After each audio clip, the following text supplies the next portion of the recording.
Hello, I'm Dr. Wickham Simons. I'm an obesity medicine specialist from the Triangle region of North Carolina, and this is Obesity Medicine Perspective.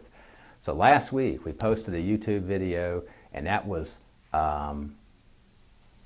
just before Christmas. So if you're following in real time, when we post this video, it'll be just before New Year's. And if you see it later in the spring or in the summer or whatever, fine, everything I'm talking about applies to anything you're doing all year long.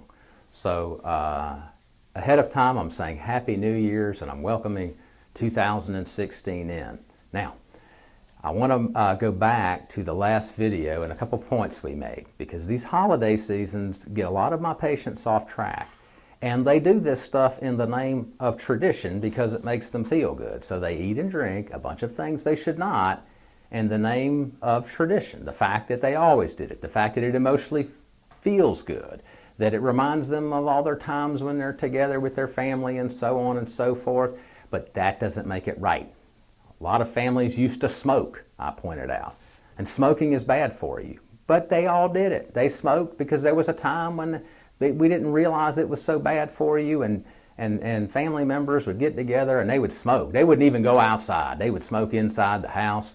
They would smoke together and fellowship and have a drink, and this was just part of the deal, and everyone liked it. So it was very hard to overcome, and some people still don't overcome it. So that's an example of a really unhealthy tradition, and even though it is tradition, and that's kind of the way it is with food and drink. You eat a lot of sweets and things that you shouldn't be eating at these holiday times in the name of tradition. And I'm telling you, you do not have to do this, okay? It's not a wise and productive thing to do it. So with the New Year's Eve coming up, not only do you have the opportunity to eat those things that you would not normally eat, but you'll have the opportunity, for example, on New Year's Eve, to do a lot of drinking of adult beverages in amounts that are a lot more than what you're used to. I'm just here to tell you, you don't have to do that. It's not necessary.